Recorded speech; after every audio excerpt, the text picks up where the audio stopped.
Assalamualaikum warahmatullahi wabarakatuh. Waalaikumsalam warahmatullahi wabarakatuh. Alhamdulillah wa syukurillah lillahi ta'ala la rahmatillahi alaina aina fiyazal laili hadarna fiyazal bait insyaallah rahmatullahu alaina wa ala nabil karim Muhammad sallallahu alaihi wasallam hayya salimu alaihi Allahumma sholli ala Muhammad wa ala ali Muhammad amma ba'du.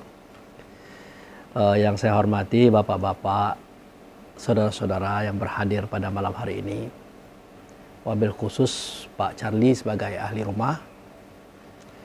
Kita banyak bersyukur kepada Allah, dengan anugerahnya kita diberi kesehatan dan kekuatan, sehingga dengan itu dapat hadir dan datang di rumah ini dan merangka kita melanjutkan studi kita, belajar kita demi mempermudah langkah kita menuju jalan yang selamat, yaitu Allah dan Rasulnya. Kemudian kehadapan ikutan kita Nabi Muhammad Rasulullah Sallallahu Alaihi Wasallam, kita menyatakan salawat Allahumma sholli ala Muhammad wa ala ali Muhammad ila hadratin Nabi Mustafa Muhammad sallallahu alaihi wasallam wa ala alihi min azwajihi wa zuriyati wa alal baiti kiramil Fatihah. A'udzubillahi minasyaitonir rajim. Bismillahirrahmanirrahim. Alhamdulillahi rabbil alamin. Arrahmanir rahim. Maliki yaumiddin. Iyyaka na'budu wa iyyaka nasta'in. Ihdinas siratal mustaqim. Siratal ladzina an'amta 'alaihim ghairil maghdubi 'alaihim waladdallin. Amin. Jadi kita masih berada di bulan apa? Kalau hari kelahiran Rasulullah ini bulan apa nih? Rabiul Awal. Jadi kita masih dalam situasi suasana Maulid Nabi. Jadi di tanggal berapa tuh Pak libur kemarin? 12 ya? Iya 12. Yang libur untuk Maulid Nabi? 16 kan? 16. Ya. Hari Senin ya? Jadi di mana-mana itu di seluruh Indonesia kan mengadakan Maulid Nabi kan, memperingati hari lahirnya Nabi Muhammad. Walaupun itu sekarang dimunculkan semacam polemik ya, ada yang membolehkan, ada yang melarang, macam-macam itu kan. Tapi itu sebenarnya tidak perlu terjadi, karena pekerjaan seseorang atau sekelompok orang acara Maulid Nabi itu tujuannya baik. Nah, tujuannya baik, tujuannya benar, yaitu untuk membangkit semangat agar umat Islam ini mengingat kembali sejarah Nabi Muhammad, mulai dilahirkan sampai ke wafatnya beliau. Ya sayangnya itu, ya itu tadi uraian Maulid Nabi itu jarang sampai wafat. Nah, di tengah jalan selesai kan. Nah tapi kita tidak akan membahas Maulid Nabi. Kita akan membahas ya Maulidur Rasul. Artinya ya momentum di mana Rasul turun ke alam gitu ini. Ya, kalau masalah Maulid Nabi itu sudah banyak yang menyampaikan. Karena kita mengingatkan kembali kepada semua kita kaum muslimin, ya sebangsa setanah air dimanapun dia ada dan berada, ya kita harus mencoba untuk mengangkat perbedaan Nabi dan Rasul ini. Karena di mana-mana itu seketika kita bercerita tentang kehebatannya Muhammad, nah pas mereka mengingat Nabi Muhammad maka luntur kehebatan itu. Nah sementara satu sisi orang menceritakan tentang Rasul, tapi yang mendengar cerita Nabi Muhammad dalam mindsetnya itu kan jadi tidak nyambung. Nah kalau Nabi Muhammad itu sudah kita sampaikan beberapa waktu, beliau adalah manusia yang sama dengan kita kan. Anak Abdullah, anak Aminah, orang Arab yang lahir hari Senin, tanggal 12 Rabiul Awal tahun 571. Itu Nabi Muhammad. Sementara kita dari tasawuf, dari hakikat ini berbicara bukan nabi, rasul. Makanya cerita kita itu kadang-kadang membingungkan masyarakat. Kok bisa begitu? Nah itu. Jadi di sini kita coba untuk menjelaskan Muhammad Rasul. Jadi kembali kepada apa? Kepada ya kita mulailah dengan bahasa umum dulu kan. Kenapa pada tanggal 12 Rabiul Awal 571 itu kan Nabi Muhammad kan dilahirkan itu. Nah bersamaan dengan itu kan ada sekelompok pasukan besar itu, jumlahnya 10.000 orang. Dengan tentara gajah, tentara berkuda, satu tentara berjalan kaki, senjata lengkap. Nah, nak mendatangi Mekah itu. Jadi pada tanggal 1 Rabiul Awal mereka berangkat dari negerinya. Ingat tak? Raja apa ini? Abraha. Kampungnya Abraha ingat tak di mana? Jadi sebagian orang mengatakan beliau itu nak menghancurkan Ka'bah itu dalam rangka memindahkan Ka'bah ini ke tempat dia gitu. Nah, kalau sekedar untuk itu terlalu besar biaya. Karena 10.000 pasukan itu kalau kita ukur dengan makanan apa? Makan nasi Padang. Nasi Padang sekarang kan tidak 15.000 lagi. Sudah 17 sampai 20 kan? Waalaikumsalam. Siapa aja?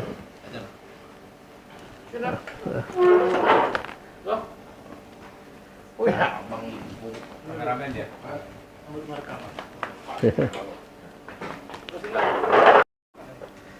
Jadi kalau tujuan Raja Abraha itu menghancurkan Ka'bah hanya sekedar nak memindahkan ke daerah dia kan, terlalu besar, modal itu terlalu besar. Anggaplah makan nasi Padang 20.000 kan, satu orang itu 3 bungkus sehari itu. Berapa itu? 60.000 dikali 10.000 berapa tuh? Kan bisa kita taksir kan, begitu besar biaya. Belum lagi makanan kudo, makanan gajah. Nah, kalau sekedar nak merobohkan Ka'bah atau dia balik, pas dia balik ditegakkan orang lagi. Kan capek. Nah, itu. Nah, tapi itulah tadi bahwa Raja Ethiopia yang namanya Abraha ini kan bukan orang Nasrani sembarangan. Dia tuh orang hebat. Dia tuh berpegang teguh dengan Injil yang diturunkan oleh Isa itu kan. Jadi dia tahu persis ada suatu lokasi di mana dulu disinilah Adam menegakkan tanda Baitullah gitu nah, dan lokasi itu sempat dihancurkan oleh badai ataupun bencana di zaman Nabi Nuh. Nah, di zaman Nabi Ibrahim ditegakkan lagi sampai zaman Nabi Muhammad. Nah, itulah Ka'bah tadi. Nah, rencana beliau itu bukan nak merobohkan Ka'bah, memang Mekah tuh nih nak diambil alihnya itu. Nak diambil alihnya. Nah, dan nak ditegaknya situ semacam rumah ibadah lah kan bagi agama beliau tuh kan. Karena dia tahu persis bahwa Ka'bah itu bukan sembarang Ka'bah, bukan sembarang tempat. Itu adalah satu posisi pembatas zahir dan batin dunia dan akhirat. Makanya yang kita ceritakan yang ini ya, minggu lalu ya, roh dari Baitullah itu nak masuk ke dunia ini ada pintu gaib, dia masuk. Nah, baru masuk ke dunia dia. Baru masuk ke kandungan mak, ya, masuk ke dalam tubuh anak, masuk ke hati, lahir. Disitulah posisinya itu. Nah, nanti mati nanti ketika tubuhlah dikubur, roh bergerak ya balik lagi ke situ. Makanya kita latihan kan 1 hari 1 malam itu konsen untuk menatap lokasi itu. Jadi bukan berarti sembarangan posisi Ka'bah itu di situ kan. Nah, kalau masalah posisi ya banyak tempat yang bagus, yang tidak Bukit Pasir misalnya kan, tapi memang di situlah posisinya dibuat oleh Allah dari dulu sampai sekarang. Nah, beliau tuh nak mendominasi.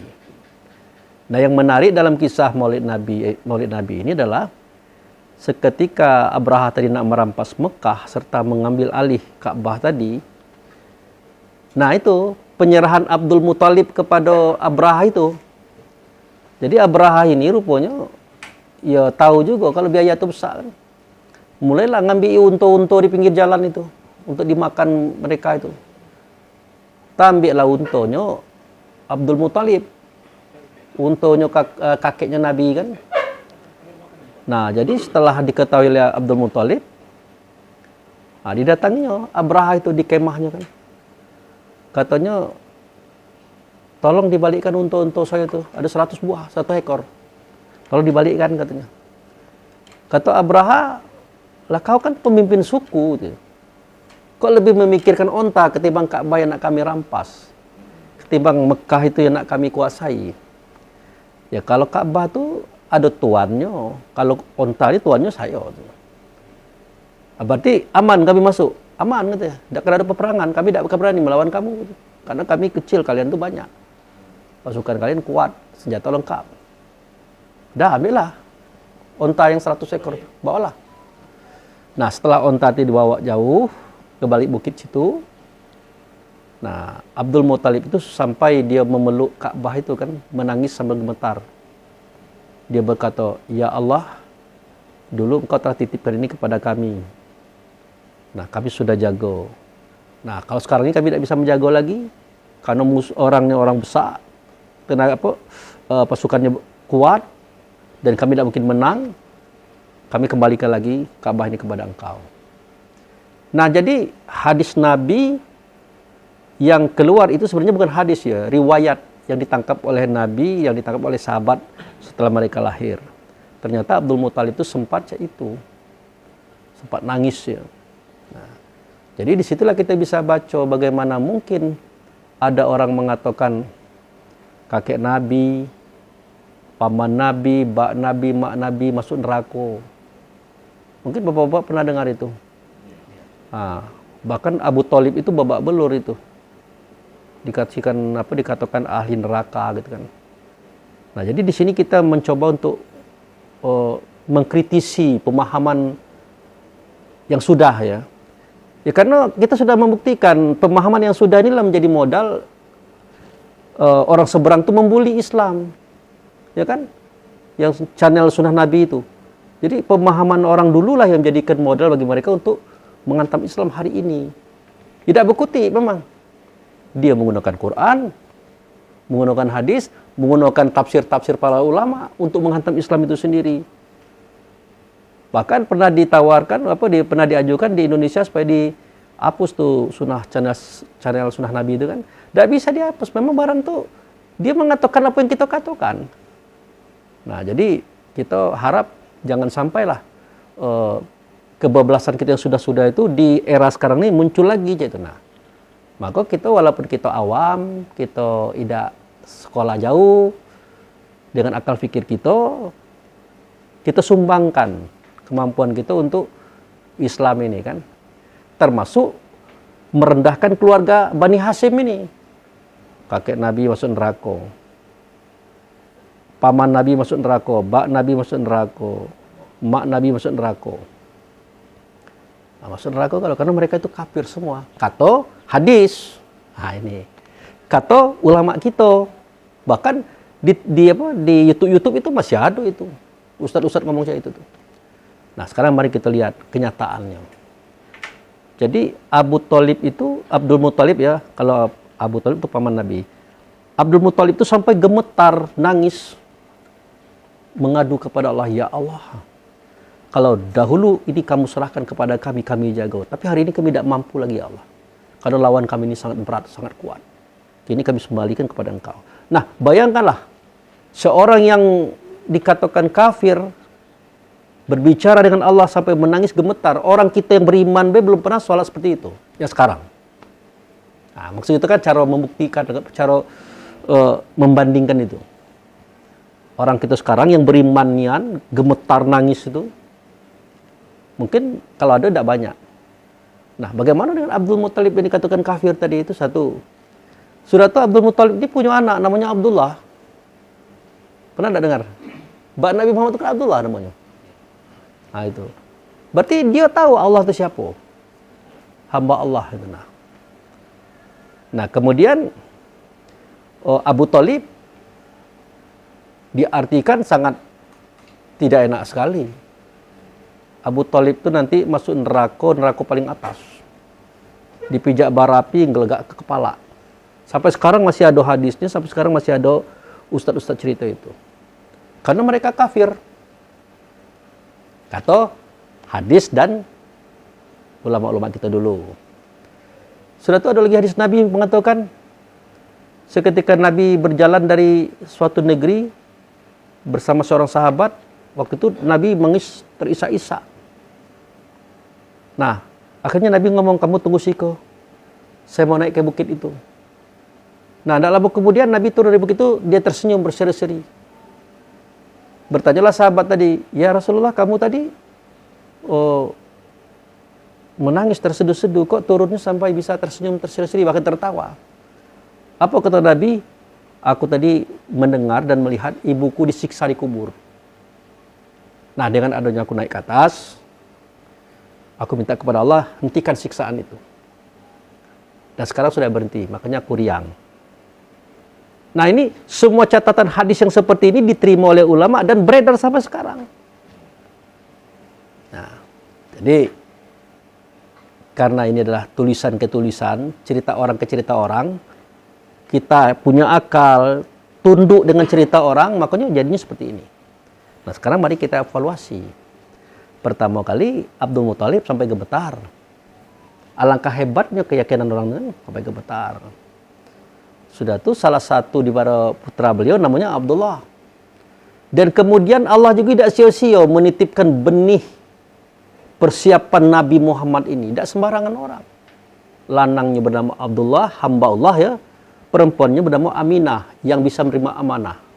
Tukang susunya beliau adalah Ahlimatus Sa'diyah. Orang yang lembut tapi bisa menerima amanah. Dan itu kan tidak kebetulan itu. Nah itu. Nah kemudian mari kita koreksi tentang kekafiran keluarga Nabi ini, yaitu. Nah, kita tengok apa persoalannya gitu nah. Kalau Abdullah itu kafir, Aminah itu kafir, Abu Thalib kafir, Abdul Muthalib kafir, apa masalahnya gitu nah. Cak Abdullah itu kan bapak Nabi. Nabi belum lahir dia sudah wafat. Padahal Abdullah ini adalah laki-laki yang terganteng, yang terbaik, yang termulia di kalangan Quraisy. Nah, itu. Sudah itu Aminah. Aminah ini orang yang paling sopan, paling santun, anak benar suku yang baik, yang bersih, terpandang. Jadi di mana letak kafirnya? Oh dia itu kan tidak beragama Islam Pak Abu. Lah Islam kan belum ada. Oh dia itu tidak sholat Pak Abu. Lah sholat kan belum ada. Boro-boro Islam Nabi Muhammadnya belum lahir. Apalagi sholatnya. Lalu apa modalnya Allah mengatakan dia itu kafir? Apa modalnya Allah mengatakan dia itu kafir? Untuk itu bela susah kita bertanya. Tapi begitu mudahnya mereka manusia biasa mengatakan dia itu kafir. Nah itu. Jadi di era Nabi Muhammad ini belum dijadikan Nabi dan Rasul, sudah ada orang-orang baik, sudah banyak. Kakek Nabi, paman Nabi, bapak Nabi, keluarga Nabi. Walaupun di sekitar itu ada juga yang tidak baik. Nah jadi Allah itu menghitung seseorang itu tidak selalu berdasarkan agama juga. Kalau agama waktu itu belum ada. Kalau toh ada ya agama Ibrahim. Nah, terus sampai agama Nabi Isa. Kalau benar agama Nabi Isa itu ada, berarti pada saat itu boleh jadi mereka sedang mengamalkan kajian-kajian agama Nabi Isa. Dan tidak sulit bagi kita menerima, oh berarti keluarga Nabi Muhammad waktu itu Kristen. Tidak ada masalah itu. Karena memang waktu itu agama itu yang ada adalah agamanya Isa. Tapi waktu itu bukan Kristen, namanya Nasrani. Tidak ada masalah. Contoh misalnya kan, pamannya Siti Khadijah itu orang Nasrani, pendeta. Tidak menutup kemungkinan Khadijah juga orang Nasrani. Tidak ada sulit bagi kita mengatakan itu. Dan tidak ada yang salah waktu itu. Bahkan banyak orang Nasrani waktu itu menunggu-nunggu kedatangan Mesias terakhir. Padahal Isa kan sudah lahir tuh. Tapi mereka mengatakan bukan Isa itu Mesias. Juru selamat itu adalah Nabi terakhir. Itu ditunggu-tunggu. Nah jadi disinilah kita perlu mengoreksi kembali data-data sejarah. Jadi kalau kakek Nabi, paman Nabi, bak Nabi, mak Nabi dikatakan kafir oleh orang Islam akhir zaman karena ada hadisnya. Nah hadis itu perlu dipertanyakan. Dasarnya mengatakan orang itu kafir itu apa? Dan kemudian perlu dipahami pengertian kafir di sini bukan merek agama lain. Nah, tapi ada suatu keingkaran dalam diri kita itu tentang ketentuan Allah. Allah katakan ini laksanakan, ini jangan laksanakan. Nah, yang dia kerjakan yang dilarang Tuhan. Yang disuruh Tuhan tidak dikerjakan. Itulah keingkaran. Bukan cerita merek. Jangan dikira kita bermerek Islam ini kita katakan kita Islam. Boleh jadi kita sebenarnya adalah kafir. Makanya dikatakan yang kajian kita dulu, masalah manusia kan akan dijelaskan di situ. Huwallazi khalaqakum faminkum kafiru wa minkum mu'minun. Dialah yang menjadikan batang tubuh yang satu, di dalamnya ada yang kafir, dalamnya ada yang beriman. Pas ditanya yang beriman siapa? Tahu kita kan? Roh yang dia sudah menyaksikan Tuhannya, kemudian dia mengakui keberadaannya itu. Yang kafir siapa? Tuhan juga mengatakan innal insana li rabbih lakanut. Wa innahu ala zalika lasyahid kan. Yang kafir itu namanya insan. Nah, terhadap kekafirannya dia menyaksikan. Nah, rupanya kafir itu artinya menutup kebenaran. Menutup kebenaran. Ada suatu kebenaran ditutupnya, digantinya. Gitu. Banyak kerja itu dilakukan oleh orang yang bermerek Islam sendiri. Gitu. Nah, itu. Jadi, kita telusuri pula si Abu Thalib. Abu Thalib ini kenal dengan Muhammad bukan baru. Dari Muhammad kecil kenal dia. Walaupun Abu Thalib itu kan adiknya bapaknya kan. Dari kecil itu waktu dia dikandung 5 bulan ya. 5 bulan itu bapaknya meninggal. Nabi Muhammad itu. Seketika dia berumur 5 tahun, maknya meninggal. Kemudian diambil oleh kakek. Kakek meninggal, diambil oleh paman. Nah, paman ini paling miskin ini. Abu Thalib ini paling miskin. Nah, Abu Thalib itu tahu siapa Muhammad ini. Karena orang banyak mengatakan Abu Thalib tidak mau mengakui Muhammad jadi Rasul. Mari kita buktikan sejarahnya. Jadi seketika Muhammad itu sudah berumur 7 tahun, ngomong ke pamannya. Kan paman kan anak banyak kan. Duit tidak ada, namanya daerah padang pasir kan. Paman, tolong carikan aku kerja. Dengan kawan paman yang punya domba banyak tuh. Lah nak, kau ni kan masih kecil, umur 7 tahun kau ni katanya. Dah apa-apa, aku bisa. Apa bisa kau? Nah, aku bisa ngatur domba banyak tuh, bisa. Cak mana kau ngaturnya? Nanti paman tengok waktu aku berada depan itu tuh. Depan domba-domba itu. Nah, jadi bermodalkan ini, karena Abu Thalib tahu ponakan ini cerdas, dia nak nengok pula apa yang dibuat Muhammad kelak di situ. Ngomonglah dengan kawannya. Saja Pak John kan sebagai kawannya Abu Thalib. Pak John, tolong anak ponakan aku ini nak kerja tadi. Kerja apa Abu Thalib? Ya mengembala domba yang banyak tuh. Lah, masih kecil kok, tahu apa dia. Nah, itu jadi masalah dengan aku tuh. Tapi kata dia, aku mampu. Nanti paman bisa tengok. Nah, kita nak tengoknya, apa kemampuan dia. Nah, coba awak terima dulu, Pak John. Akhirnya diterima. Nah, setelah dia terima, baru apa dia kata dia? Mari lihat aku, bagaimana cara mengembala domba dan kambing ini. Jadi caranya. Apa kata dia? Dari jauh dia kode aja barang tuh. Duduk-duduk galau. Domba tuh duduk galau. Kata dia tegak-tegak galau. Ke situ galau. Ke sini galau. Tercengang Abu Thalib.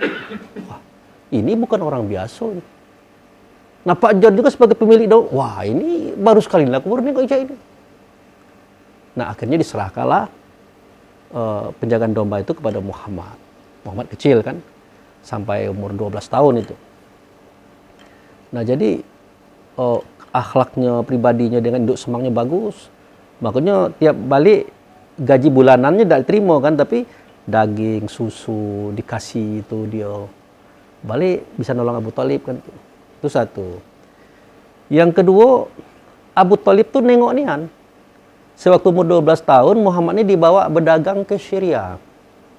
Ke luar negeri lah bahasa gitu kan. Nah, kalau dulu Syam ya namanya. Jadi di antara Mekah dengan daerah itu tuh ada sebuah rumah pendeta namanya Bukhairah. Dia telah bertahun-tahun, janganlah puluhan tahun kerja itu melihat orang-orang kafilah lewat, nengok awan berjalan. Nah sekali inilah baru dia melihat kafilah lewat yang diikuti oleh awan. Nah, langsung di stopnya, stop pak, stop. Kenapa pak? Nah nanti dulu istirahat di rumah saya tadi. Kita makan-makan, kita minum dulu. Nggak usah pak menyibukkan ya, namanya keluarga Muhammad ini kan orangnya santun. Nggak apa-apa, kami sudah siap. Akhirnya turunlah Abu Thalib. Turun, dibawalah kafilah tuh ke rumah Pak pendeta Bukhairah. Setelah sampai di situ, yang lain disuruh minum, lah minum, makan-makan tuh. Ngomonglah Bukhairah dengan Abu Thalib, masih ada enggak orang di situ? Masih ada, tapi anak kecil itu. Umur 12 tahun. Boleh enggak kita ke situ? Oh ya boleh, enggak apa-apa. Ngapa? Aku nak bertemu dengan anak kecil itu. Nah, pas didekati oleh Bukhairah, terkejut dia. Melihat wajah orang itu bercahaya, bersinar, berwibawa, padahal masih kecil. Pas dia duduk di bawah pohon palem itu, dia tunduk pohon itu. Ditengoknya awan pas dan di atas dia. Nah, yang kedua, ngomong Bukhairah, boleh enggak itu Pak Abu Thalib dibuka bajunya, kami nak nengok di belakang tu apa ada nak kami tengok lah. Dalam hati Abu Thalib, selama ini saya mandikan anak penakan saya tidak tengok apa-apa. Nah, akhirnya boleh dah apa-apa. Ya Muhammad kan diserahkannya dibuka-buka. Pas dibukanya, langsung Bukhairah tuh tutup mata. Sudah cukup. Silau mataku tutup. Baru cerita dia ke Abu Thalib. Abu Thalib, ini ponakanmu ini akan jadi nabi, jadi rasul terakhir. Mesias juru selamat dunia. Nah, di dunia ini ada orang Yahudi, ada orang Nasrani yang menunggu beliau ini, yang nak menyambut beliau ini. Tapi di antaranya ada yang tidak suka dengan beliau ini. Yang kita khawatirkan kalau yang tidak suka dia dibunuhnya. Jadi macam mana maksud awak tu? Ya bawa balik. Anak ini diantarkan pulang lagi. Bahaya ini. Ini adalah nabi terakhir, rasul terakhir, Mesias yang ditunggu-tunggu. Nah, Abu Thalib tahu itu dibawa balik anak itu. 4 orang dek-beradiknya suruh ngawal Muhammad balik. Sudah. Nah, di cerita lain, seketika Muhammad sudah berumur 23 tahun ya, umur 23, dia berdagang. Berdagang tuh ngambil ini, dagangannya di situ janda kaya lah gitu nah. Namanya Siti Khadijah. Siti Khadijah tidak keberatan. Ya, beliau ini kan ganteng orangnya. Ganteng, ramah, lemah lembut. Terkenal, paling sopan, paling santun, paling jujur. Nah, bahkan Siti Khadijah berharap orang ini memang jadi karyawan dia gitu nah. Nah, selama dia bekerja 2 tahun di Siti Khadijah itu, pedagang Khadijah itu sangat maju, pesat. Nah, yang uniknya, dagangan Muhammad ini berapa dibawa habis. Sampai-sampai Khadijah memanggil pembantu dia ya, Maisyarah namanya. Coba Maisyarah kamu ikuti Muhammad itu. Macam mana dia berdagang tuh? Dia bawa barang banyak habis. Dipelajari oleh Maisyarah cara dia belajar, cara dia berdagang. Wah, ramah, pemurah, jujur. Ini aku ambil di Mekah ni harganya 10.000 misalnya kan. Ongkosnya sekian, yang terserah bapak nak lebih berapa ya. Jadi ongkos makan macam-macam lah diletakkan oleh Muhammad di situ. Berapa bapak nak bayar terserah. Dah, kami bayar segini aja, Mat. Nah, kadang-kadang kasih untung dikit diterimanya juga. Kadang-kadang kami ndak barang ini, Mat, tapi itulah duit kami belum ada. Ya, apa-apa bawa aja. Di antara mereka ada yang nipui, di antaranya ada yang jujur. Nah, pokoknya Nabi Muhammad itu memang ramah. Ramah betul. Jadi barang-barang orang belum habis, barangnya sudah habis. Berapa dibawa? Habis. Berapa dibawa? Habis. Bahkan pelanggannya semakin banyak.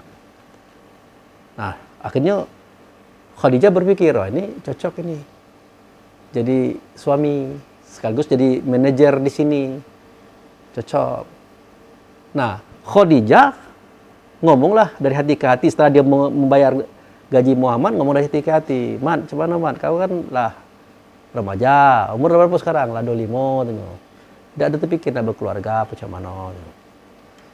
Ya, sebenarnya terpikir, tapi kan belum masuknya mungkin. Ya ada salah lama tuh Khadijah, ada salah lama. Tapi susah juga siapa perempuannya katanya. Nah, di zaman sekarang kan susah kita mencari perempuan. Perempuan banyak, tapi calon istri kau susah katanya. Ya kau cari yang matang aja katanya. Nah itu. Ya, yang matang itu yang bagaimana? Yang sudah mapan, yang sudah berpengalaman itu. Tidak ada yang lain kecuali bunda itulah. Bunda Khadijah inilah yang mapan. Masa saya nikah dengan bos? Kan tidak enak apa kata orang nanti. Ya kalau memang harus terjadi Muhammad tidak apa-apa. Aku ikhlas. Jadi maksud bunda, iya aku tuh lah. Aku yang melamar kau, paman kau tuh. Nah, ya Khadijah ini kan bukan pulau tidak cantik ini kan orang itu. Cantik, kaya raya, ramah, penyantun. Jadi Muhammad menyanggupi. Tapi dengan catatan bunda, jangan bunda yang melamar aku, tidak lemah. Aku malu. Nah, seakan-akan aku merendahkan bunda, biar aku yang melamar bunda. Tapi Mat katanya, kalau kau yang melamar kan mas kawin itu kan besar, tidak mungkin seperangkat alat sholat tunai, tidak mungkin gitu kan. Ya idealnya berapa bunda? Ya mungkin apa 50 ekor onta yang besar, yang warna merah. Nah, kalau ceritanya Fortuner ya. Wow, kalau begitu ya aku kasih 2 kali lipat, 100 onta merah. Terus segitunya 100 Fortuner. Lah, ada duit kau? Lah, ada lah. Aku kan pedagang. Jadi macam ya aku tabung. Wah, kata Khadijah. Semakin jatuh hati Khadijah. Banyak duit dia nih rupanya. Nah, uangku banyak. Di rumah tuh banyak. Bahkan orang-orang kayo-kayo di sini nitip duit dengan aku, kata dia. Wah, ini cocok nih jadi laki. Dah. Akhirnya melamarlah Muhammad dengan Abu Thalib kepada keluarga Khadijah. Abu Thalib nengok itu. Tahu kisah ini. Nah, sampailah dia menikah dengan Abu Thalib, dengan Khadijah, dia keluar rumah dari rumah Abu Thalib. Dalam kemudian lahirlah Ali bin Abu Thalib. Dia minta anak itu, biar aku yang ngasuhnya. Jadi Ali bin Abu Thalib ini, di samping dia sepupu Nabi, juga anak angkat beliau dan sekaligus murid beliau yang pertama. Sudah dididik dari usia 25 tahun Nabi Muhammad itu sudah mengajar dia, mendidik dia. Mulai pada ilmu dagang, ilmu sosial, ilmu politik, macam-macam. Termasuk ilmu perang, ilmu silat, macam-macam diajar oleh Nabi Muhammad. Sudah. Akhirnya, karena sebegitu maraknya kejahilan di mana-mana kan. Ini kejahilan ini di mana-mana memang orang-orang miskin itulah sasaran itu. Di mana lanang misalnya kan suami istri kan, tengok bininya cantik, udah suaminya digebukin, bininya digarap di belakang rumah. Itu biasa. Sudah itu berjudi bayaran bini kan boleh dipakai gitu, malam ini. Kalah lagi, ambil lah, tidak apa-apa. Pokoknya perempuan itu sudah babak belurnya. Ribut dalam perjudian, tidak berani melawan lawan tuh, kalau balik ke rumah bini itu ditampari, digebuki. Pokoknya begitu hina. Nah, terjadi peperangan yang dicari perempuan. Makanya timbul pemikiran orang Arab waktu itu, khususnya Mekah, kalau lahir anak tino, udah dikubur aja. Buat masalah. Nah, Nabi Muhammad itu susah mecahkan persoalan ini. Waktu itu dia belum jadi Nabi. Cak mana gitu nah. Nak dimarahi orang-orang ini, mau ngomong paman-pamannya, Abu Lahab, Abu Jahal. Itu. Nggak dimarah cak mana. Lah sempat dikasih tahu, nggak juga. Akhirnya dia kata kita tuh betapa lah gitu nah. Menyendiri. Nggak sanggup dia lihat banyak orang teraniaya gara-gara kafilah dia ini. Nah akhirnya dalam cerita syariat ya, beliau mendapat wahyu kan dari Allah, wahyu yang pertama itu surah Al-Alaq ayat 1-5 ya, diantarkan oleh Jibril kepada beliau. Nah, itu dalam kajian syariat seperti itu. Nah akhirnya Dari itu beliau turun dari gua itu, lari ke rumahnya sambil gemetar. Sambil berkata, selimuti aku. Nah, besok paginya Khadijah membawa Muhammad ini kepada pamannya, pendeta Waraka bin Naufal namanya. Diceritakan panjang lebar. Kata Waraka bin Naufal, nah berarti ini nak katanya, suamimu ini akan menjadi nabi, akan menjadi rasul, Mesias yang ditunggu-tunggu oleh orang Nasrani, Yahudi, bahkan alam semesta. Lah masuk paman, iyo. Nah itu. Kamu tengoklah. Apa tandanya paman? Kau tengok nanti dia ini akan diusir oleh keluarganya. Bahkan dikejar-kejar, bahkan tidak dibunuh oleh keluarganya. Dan kafilahnya, kaumnya, kawan-kawannya sendiri. Wah, tidak mungkin lah paman. Tidak mungkin. Ini paman-pamannya Muhammad ini kan bukan orang biasa. Ada Hamzah, ada Abbas, ada Abu Jahal, ada Abu Lahab, orang-orang hebat-hebat galau. Tidak berani orang itu. Kamu tengoklah. Nah, itu Abu Thalib dengar itu. Si Warakah itu ngomong seperti itu. Abu Thalib dengar itu. Akhirnya pas di usia dia menyampaikan bahwa aku adalah Rasul kepada kaumnya, terbukti orang yang pertama kali membantah Muhammad itu adalah paman beliau sendiri, kakak bapaknya, namanya Abu Lahab. Itulah maka turun tabat yada Abi Lahabi itu. Nah, baru terkejut Abu Thalib. Wah. Nah, akhirnya Abu Lahab mengajak orang lain jangan dekati Muhammad. Mulai terbukti. Nah, bagaimana mungkin seorang Abu Thalib yang begitu cerdas, bersih, baik ini tidak ngerti cerita itu. Kita orang akhir zaman baik tidak bertemu dengan Muhammad itu percaya. Nah, enak baik orang mengatakan Abu Thalib ini ahli neraka. Abu Thalib ini tidak percaya kepada Muhammad, tapi percaya kepada Allah. Tidak mungkin. Karena dia nengok ni Muhammad ini siapa. Inilah sejarah yang dikelabui, dihitamkan oleh orang terdahulu. Nah, ternyata dalam ilmu sejarah dijelaskan, sejarah hari ini adalah milik orang yang menang. Siapa yang menang waktu itu?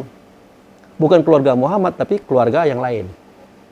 Yaitu Bani Umayyah. Nah, Bani Umayyah inilah waktu itu yang menyebarkan cerita-cerita kisah-kisah. Kebetulan Bani Umayyah ini dengan Bani Hashim itu bersaing. Mulai daripada Abdul Muthalib, sampai Abu Thalib, sampai Muhammad, sampai Hasan Hussein, dan seterusnya. Nah, inilah model sejarah yang digelapkan, dikelabui, dipalsukan oleh orang. Nah, jadi kita orang akhir zaman ini tidak bisa kita terima begitu saja gitu kan.